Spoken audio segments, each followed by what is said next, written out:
Hey everybody, thanks for tuning in. Behind me, 2007 Honda Pilot. We're gonna be replacing the left front CV axle. Let's get started. First thing you wanna do is jack the vehicle up, put it on jack stands, we'll pull our tire off. Next, we wanna remove our axle nut. We're gonna start by unlocking it with some kind of tapered chisel. Sometimes a screwdriver can work, but we're just gonna unlock it with a hammer, bend that metal out of the way.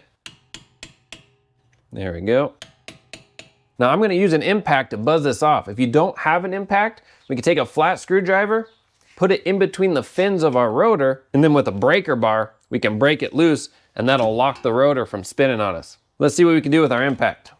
It is a 36mm axle socket.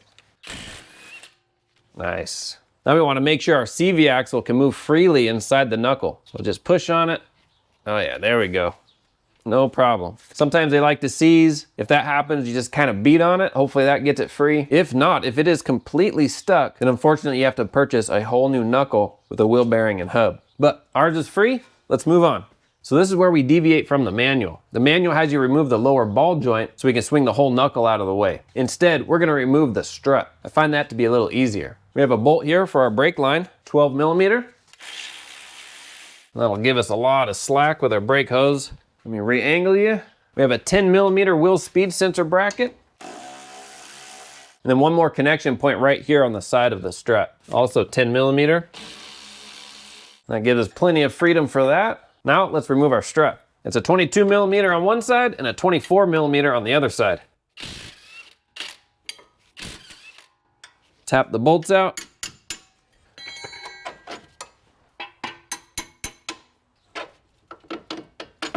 There we go. We'll separate our knuckle from our strut. Just pull on it. There we go. I'm gonna go inside and turn the wheel all the way to one side. That'll open up our whole side here and our CV axle will pop out the back.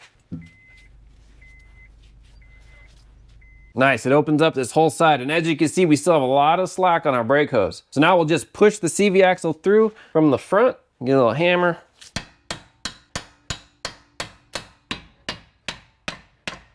There we go, it's all the way through. Just pull it out. Perfect. Now, let's pop it out of the transmission. Underneath the vehicle, we're gonna put our pry bar in between the CV axle and our transmission and pry out on it. I'm gonna try to set you up in a good place so you can see what's happening. Just gonna give it a little tap. There we go. Then we're gonna put just a little pan under here to catch any transmission fluid just in case. And now I'm just gonna pull it out. There we go. I find if you have this side jacked up as high as you can go, you're not gonna spill a lot of transmission fluid. Go ahead and inspect your seal. If you need to, now's the time to replace it. This one looks pretty good. We're gonna take a little bit of new transmission fluid, put it in the cap. We're just gonna rub a little bit of transmission fluid on our splines that we insert into the transmission. Just get some of that, rub it around, get it on the circlip. Gonna rub it right here where that seal goes as well. Just a good lubrication so it slides in just a little easier. Doesn't take a lot. There we go. Now let's install it. Now sliding this in, we just wanna be careful of our seal. I'm gonna go in as straight as possible. We'll turn it a little just to get it all lined up. There we go. We'll fill the splines and gauge. Now it is important when we put that lubricant on that we don't use an oil lubricant like motor oil or any kind of grease like that. We want it to be transmission fluid. So just a little note. Now we'll push it in until it bottoms out. Get a little tap on this end. Not a lot, just a little to set that circlip. Perfect. That's it, we're locked in. Now we can install it in the knuckle. So on this end, we're gonna use a little bit of anti-seize on the splines. Now we're not gonna put it on the threads, just on the splines. Get it all over the best we can. You don't have to goop it too much. Rub that around. The excess on your hands, you can just wipe off with a rag or put it inside here. There we go. The next little thing we're gonna do is put a little bit of grease just on here on the wheel bearing, all the way around, just the outside. The manual has us do this for any noise potential. Doesn't take too much, just some dabs. I'll just bend this. Put it in the splines. Get them started. Nice, actually that dropped in really good.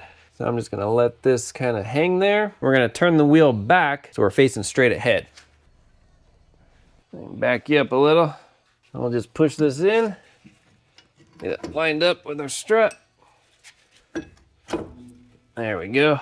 Put our bolts in, lift up a little. We'll just put the nuts on, suck them down. We'll get a torque on that in a second. Some people might ask, do I need an alignment after removing the strut bolts? The answer is no, you don't. There are no adjustment points on these strut bolts, so everything will go back together in the exact same position as they came off. With that said, it never hurts to get an alignment, especially if you haven't had one in a while. It's good to just periodically get your alignment checked. Before torquing these, let's get some of our smaller stuff out of the way.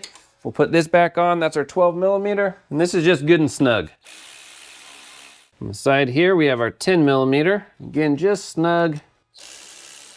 And the last one, let me reposition you, is up here, 10mm, and snug. Now let's torque our strut and our spindle nut. The information I have says our struts are torqued to 116 foot-pounds.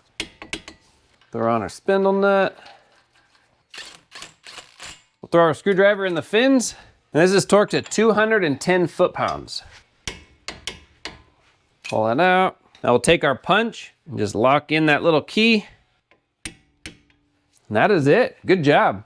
All right, that is it. That's how you can replace the CV axle on your Honda Pilot.